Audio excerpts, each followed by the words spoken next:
Bienvenue dans votre émission, votre projet pour la Réunion. Ça fait maintenant quelques mois qu'on parle de la femme réunionnaise et de l'évolution, de son émancipation, de sa place dans la société réunionnaise, mais également dans le monde. Bonsoir Ruth Dijoux. Bonsoir Gismi. La femme réunionnaise, on la voit à chaque niveau de la société, mais elle n'est pas encore tout à fait à sa place. Tout à fait. Tout à fait, elle recherche encore sa place, la femme réunionnaise, effectivement. Et je le dis parce que quand on raconte l'histoire de la Réunion, qui commence pour les historiens en 1663 avec l'arrivée de Louis Payen et de 10 Malgaches à la Réunion, il y a également un autre Français, ça commence là, et il y a 7 hommes malgaches, 2 hommes français et 3 femmes. C'est un paradoxe. Pourquoi je fais ça? Parce que les hommes vont se battre pour ces 3 femmes-là. Mm-hmm. Et on se rend compte que la femme, au début, c'est ce qui a manqué à La Réunion. Même Anne Mousse, quand elle épouse Tessier, mm-hmm. Alors elle a 19 ans, Tessier a 53 ans, elle est noire. Oui. Mais elle est élevée au rang de femme parce qu'il n'y a pas assez de femmes. Mm-hmm. Mais lorsque on fait venir des femmes à la peau blanche, oui. À La Réunion, ben, les femmes redeviennent esclaves. Mm-hmm. Il y a une chose qui m'a toujours fait sourire, malgré tout, les hommes n'y résistaient pas. Voilà, on passait de la femme objet, ouais. Parce que c'était clairement ça, hein, une femme objet, l'esclave, c'est un outil. Voilà, on passe de cette époque-là, cette histoire-là, à qu'est-ce que la femme réunionnaise aujourd'hui, qu'est-ce qu'elle est devenue. Elle a dû évoluer avec les époques, l'évolution aussi industrielle, sociétale, et du coup, elle a encore un peu du mal à se retrouver. Et oui. Quand on regarde dans l'histoire de la Réunion, que ce soit Cala, que ce soit Madame Desbassins, on ne peut pas dire que ce sont des femmes qui ont des images très positives. Elles n'ont pas d'image positive, mais il ne faut pas toujours regarder que le négatif. Si on regarde une femme comme Madame Desbassins, on s'en souvient, c'était quand même une chef d'entreprise. Alors, oui, 300 esclaves. 300 esclaves. Donc, on avait déjà des chefs d'entreprise. Après, qu'on qualifie d'honorable ou pas la manière dont elle manageait son personnel, elle avait quand même cette carrure de la chef d'entreprise. Elle avait la poigne. La poigne. Donc, derrière des aspects peut-être d'apparence, enfin, des apparences négatives. On va juste dire qu'elle est devenue chef d'entreprise parce que son mari n'était plus là. Oui, mais bien d'autres ne le seraient pas devenus à sa place. Ah oui, voilà. Elle aurait abandonné. Je veux dire, elle a fait ce choix-là. C'est une réalité.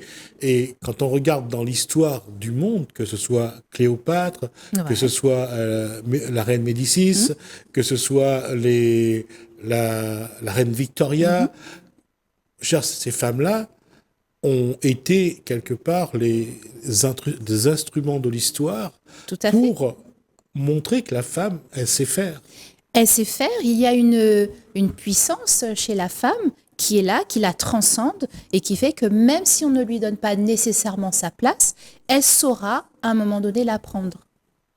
Et là, quand on regarde aujourd'hui, et moi ce qui me fait sourire, c'est quand on fait les élections de Miss, on dit que ça permet à la femme de... C'est possible, hein, je ne vais pas dédire ça, et en plus... la personne qui gère ça à La Réunion, je le connais un petit peu aussi. Mais est-ce que c'est ça la vraie image de la femme Alors, j'ai envie de dire, ce n'est pas que ça. Oui. Il ne faut pas non plus systématiquement voir le mal partout. Oui. L'élection de Miss, il y a une beauté chez la femme, effectivement, comme des élections de Mister aussi. Oui. Il y a une beauté chez les hommes, une beauté physique. Il ne faut pas réduire la femme à cet aspect physique. Effectivement, ça peut malheureusement, dans les années 50-60, on a réduit l'image de la femme à ça, et surtout sur les pubs.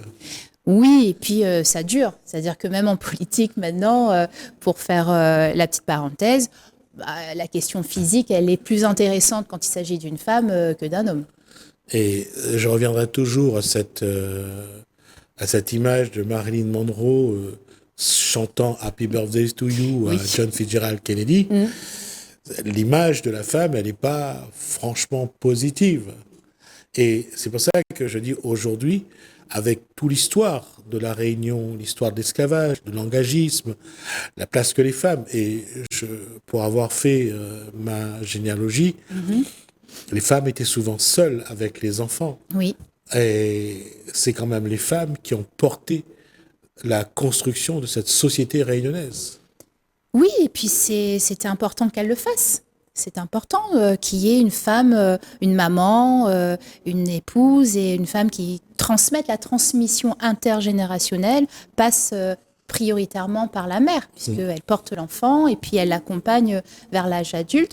Donc, c'est pas antinomique d'être cette femme-là et d'avoir une place un peu plus engagée dans la société. Il faut vraiment, je pense qu'il faut encourager la femme réunionnaise à être pleinement tout ça. Dans sa démarche, Ruth Dijoux, qu'est-ce qu'elle essaye de faire? Elle a déjà une démarche professionnelle, elle est rentrée dans une démarche politique. Oui. C'est une femme, c'est une mère. Oui. Quel doit être son chemin aujourd'hui? Alors, on en parlait là justement tout à l'heure à l'extérieur, et puis il y a une femme, d'ailleurs ça m'a touchée que ce soit une femme qui me le dise, et elle me disait, il y a quelque chose qui te transcende. Et c'est effectivement ça, le goût ou l'envie de dire à toutes les petites réunionnaises qui vont devenir les futures dirigeantes, les futures grandes figures de la Réunion, c'est vraiment de transmettre ce que moi j'ai reçu, donc les valeurs, le fait d'aimer être une femme, ce qui n'est pas évident, nécessairement. Là, ça paraît comme une évidence, mais c'est le fruit d'un travail quand même sur une longue durée, et de dire que en tant que femme, cette place-là, dans un engagement associatif ou politique, on n'a pas à le justifier. Ça doit nous transcender. Et quand ça nous transcende, ça devient naturel, et naturellement, on prend cette place. Justement, dans la démarche politique, quand Ruth Dijoux rencontre des citoyennes réunionnaises, il y a une envie de se transcender déjà, ou pas? On le sent. On le sent, et c'est encore tout timide. Je pense faire partie, avec plein d'autres femmes aussi, je pense, faire partie d'une génération maillon. Entre une génération passée, encore très timide, encore un peu sous le coup de la soumission à tout un système, et les jeunes qui arrivent et qui s'inscrivent dans une société où tout est apparence, influence, surconsommation. Donc, s'il n'y a pas cette génération maillon pour faire le lien entre les deux, je pense qu'on va droit dans le mur. Et on le sent sur le terrain, quand je rencontre toutes les femmes un peu de ma génération, ça transcende, c'est ce qui ressort. Alors après, chacun a sa manière de l'exprimer, mais c'est là. Justement, sur l'expression, qu'est-ce qu'il faudrait faire aujourd'hui pour que la femme s'exprime plus, mais surtout qu'elle soit entendue, parce que la femme s'exprime d'une manière générale, elle s'exprime, oui. Mais on l'entend pas sur les bonnes postures. Quand il y a un débat sur Miss Réunion, ça va dans tous les sens. Quand il s'agit du rougail saucisse, ça va dans tous les sens. Mais lorsqu'il s'agit de l'éducation, quand il s'agit de vision politique, la femme n'est pas devant. Alors, c'est ce que vous faites là, Jesmi, par exemple. Il y a un fort pouvoir des médias. C'est une évidence. Donc, c'est vrai que on parle beaucoup des médias, il y a les réseaux sociaux, etc. Il y a un effort de communication et d'affichage qui est à faire par rapport à l'image de la femme qui est autre que celle qui sait faire la cuisine ou qui sait faire la belle, effectivement. Donc, peut-être travailler davantage à avoir des espaces, des lieux de conférences médiatisés où la femme peut s'exprimer, qu'elle soit dans la culture, dans le monde associatif. Est-ce qu'il faudrait, parce que c'est quelque chose que nous portons malheureusement pour la plupart, c'est le poids du passé, de la souffrance, de la misère, du manque d'affection, de la souffrance, de toutes ces carences qui aujourd'hui pèsent encore qui pèsent encore sur nous. Oui, alors si on veut parler d'accompagnement en développement personnel, c'est une réalité. C'est vrai que, d'ailleurs, je le vois de plus en plus, les gens ou les femmes sont en recherche de ça au travers des expériences énergétiques ou de Reiki ou ce genre de choses, mais plus basiquement, travailler sur le développement personnel, donc savoir qui l'on est, accepter ses origines aussi, hein, de se dire oui, je suis issu d'une ethnie malgache ou mahoraise, et c'est ce qui fait ma force et non pas ma faiblesse. Tout ça, c'est un vrai travail de développement personnel qui doit être accompagné, effectivement. Oui, mais quand la société nous renvoie de nous-mêmes une image négative, comment changer ça? Comment ne plus laisser les autres nous dire ce que nous ne sommes pas, juste pour nous rabaisser, juste pour entretenir notre complexe d'infériorité, juste pour nous avoir ce moyen d'avoir un pouvoir sur nous? Alors en vérité, il n'y a pas de miracle, hein. C'est du travail personnel, de longue haleine, qui peut être accompagné par des professionnels, qui à d'autres niveaux, donc je le parlais par exemple moi dans le cadre de mes rencontres politiques, au travers l'envie de faire valoriser ce qu'on est, nos valeurs, les projets, la Réunion, c'est aussi un travail auprès des femmes que je rencontre. Et je pense qu'à différents niveaux, il y a cette possibilité-là de semer des petites graines. Le fruit, on le mangera bien plus tard.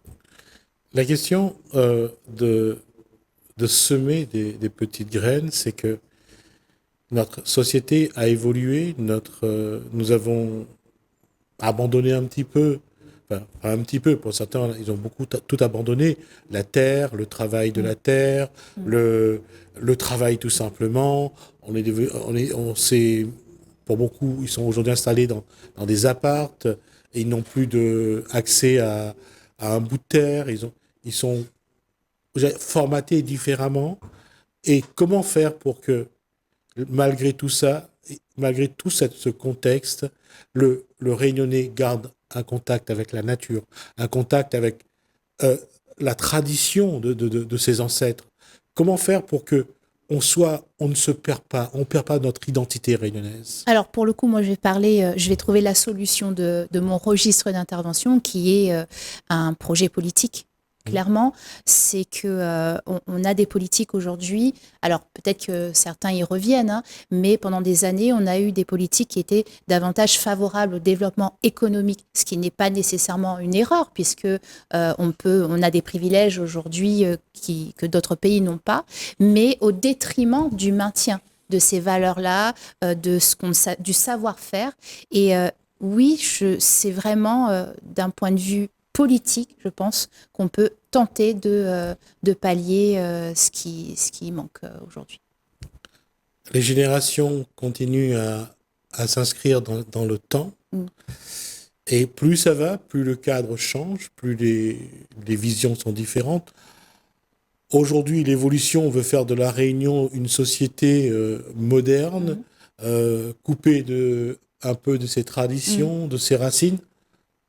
Mais est-ce que, malheureusement, les gens savent que quand on n'a plus de racines, l'arbre meurt? Je pense qu'il y a une certaine conscience collective. Et peut-être que cette conscience ou on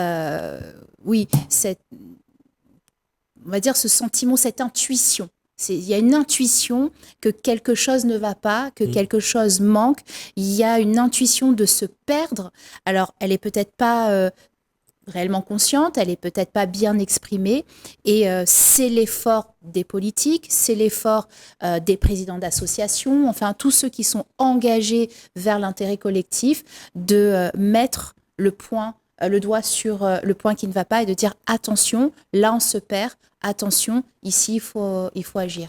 La question est sur aussi l'éducation. Aujourd'hui, le gouvernement est en train de revoir la relation des enfants avec le numérique, les tablettes, les ordinateurs, la télé.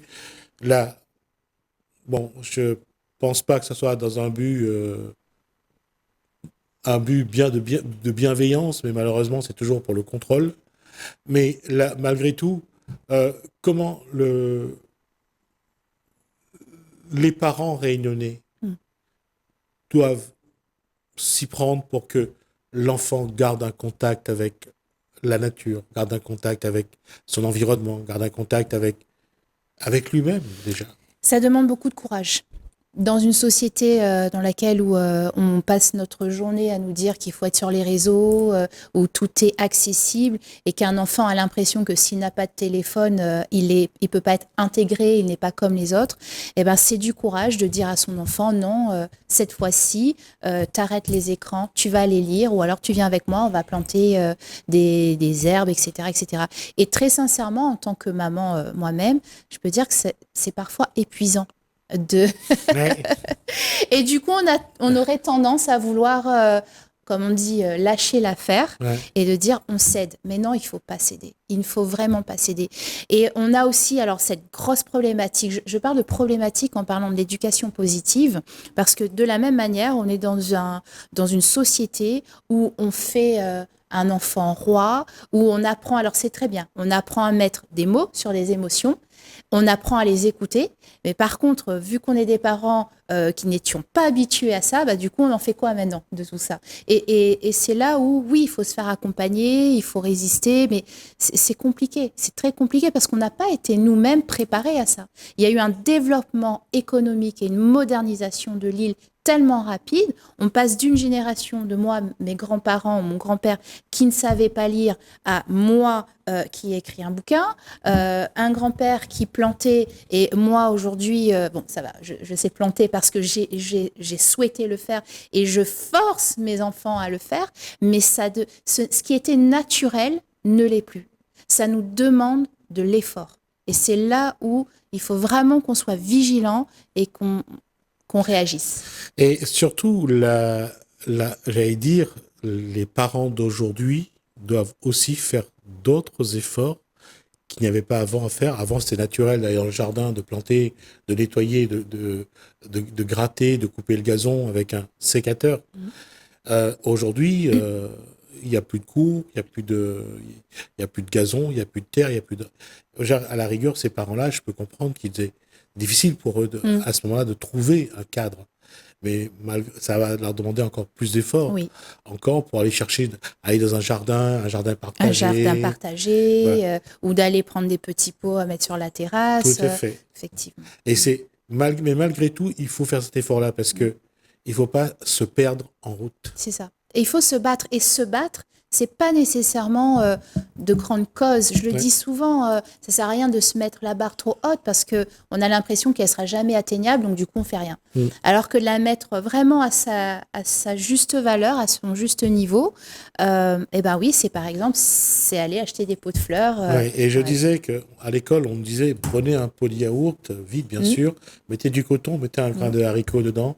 Et vous verrez ça. Et on était fascinés de voir ces petits lentilles pousser. Et c'est d'être fasciné par cette chose naturelle. La nature. De voir un grain de haricot bourgeonner, voir son coridon sortir, voir...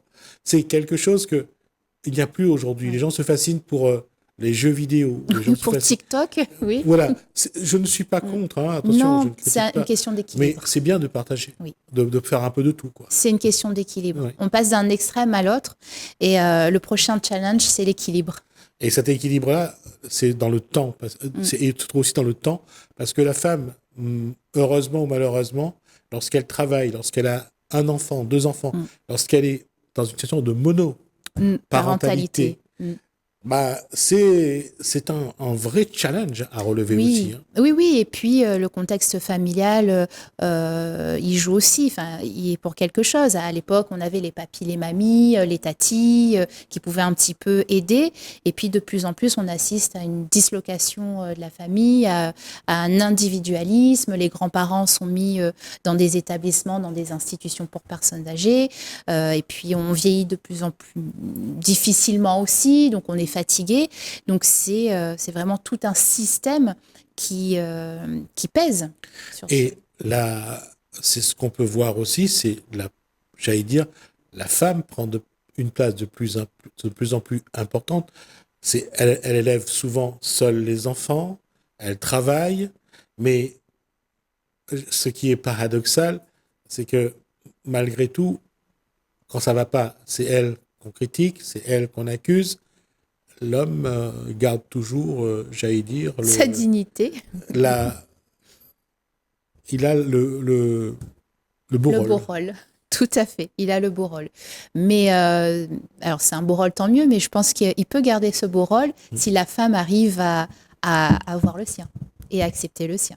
Oui, mais comment faire aujourd'hui pour que la femme continue à s'émanciper, à avancer, à garder cette liberté d'être et d'avancer? Il faut qu'elle puise en elle les ressources.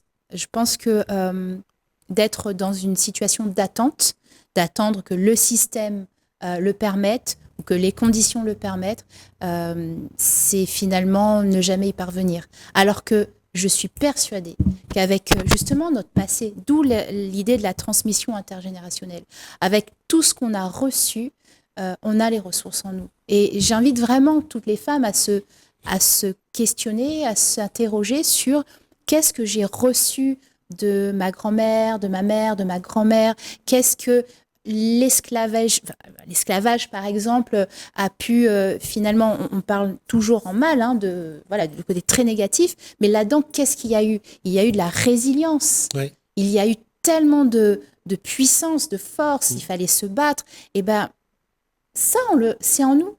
Donc, la richesse, elle est en nous. La force, elle est en nous. Si on attend que ce soit la société, que ce soit les réseaux, le mari, le père, eh ben, malheureusement, on risque d'attendre toute sa vie.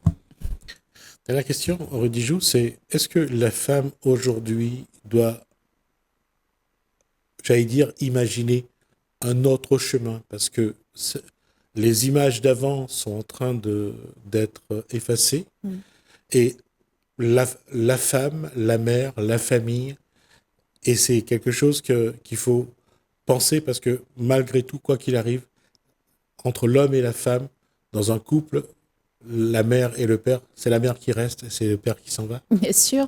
Alors j'aime bien les images, donc j'ai envie de dire, il faudrait des chemins croisés. C'est pas de changer de chemin, c'est de croiser les chemins. Merci, Rudy Joux. Merci. En tout cas, on espère que ça apporte de l'eau au moulin et que ça permet à certains de continuer à discuter parce que de toute façon, la solution viendra de chacun d'entre nous. Merci, Rudy Joux. Merci à vous de nous avoir suivis. Merci, Alain. Merci, François. Je vous dis à bientôt.